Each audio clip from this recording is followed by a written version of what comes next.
Every year, my birthday came and went like an unnoticed date on the calendar. No messages, no cake, not even a happy birthday from my family. Yet, when it was my younger brother Daniel's birthday, the whole house transformed into a festival. Balloons, music, laughter, expensive gifts, everything sparkled for him. I used to tell myself I didn't care, that I was used to it, but the truth was, every year it cut a little deeper. This year, as my 27th birthday approached, I decided to lower my expectations completely. I didn't mention the date to anyone. I quietly went to work and came home with a small slice of cake I bought for myself. When I stepped into the house, I was greeted by chaos, streamers, decorations, and people. For a moment, my heart jumped. Maybe, just maybe, they remembered. But when I saw the "Happy Graduation, Daniel" banner hanging over the living room, I froze. It wasn't even his birthday, just a party to celebrate his college graduation.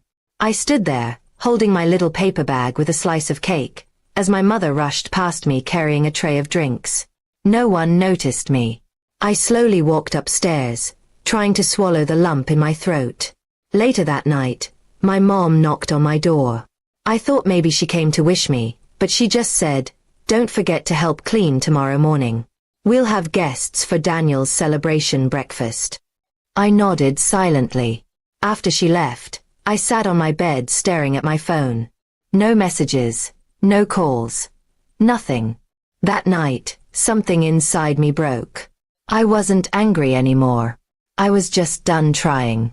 I made a decision that I wouldn't spend another year waiting for them to care. I stayed up all night planning quietly. The next morning, while everyone was busy setting the table, I packed my suitcase. I didn't take much, just clothes, my laptop, and a few important documents. Before leaving, I wrote a letter and placed it on the kitchen counter. It said, "I love you all, but I can't stay where I'm invisible." I booked a small apartment in a nearby town and moved that same day. It was the first time in years I felt free. No more walking on eggshells. No more waiting for love that never came. The silence of the new apartment was peaceful instead of lonely. Months passed. I built a quiet, steady life. I got a promotion at work, started new hobbies, and even made friends who remembered my birthday without reminders. It felt strange at first, being valued. I realized how starved I'd been for basic kindness. Then, one day, I got a call from my mother. Her voice trembled as she said, "Why didn't you tell us where you went? We've been so worried." I didn't believe it. They hadn't even texted me in months. "You didn't notice when I left," I replied calmly. "Why start now?" She sighed and said Daniel had been asking about me a lot lately. A week later, Daniel himself called. He sounded hesitant. "Hey, I read your letter," he said. "I didn't realize how bad it was for you. I'm sorry." His apology was quiet, but real. It wasn't enough to erase the years of neglect, but it was a start. He invited me home for dinner. I hesitated, afraid it would be the same. But curiosity won. When I arrived, the house looked different. Smaller somehow, less grand. On the table sat a simple cake with my name on it.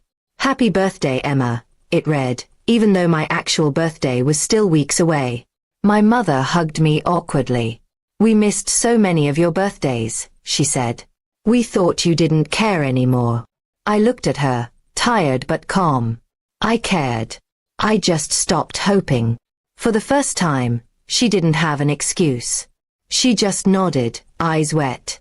Dinner that night was quiet but sincere. No big celebration, no noise. Just a family trying to mend something fragile. Daniel told stories about his college days, and for once, he wasn't the center of attention. We all were. As I left later that night, Daniel stopped me at the door.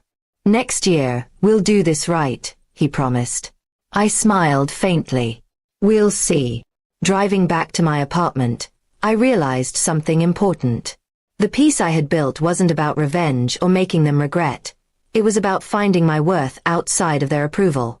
Whether they changed or not, I had changed. For the first time in my life, I wasn't waiting for anyone to remember me. I finally remembered myself.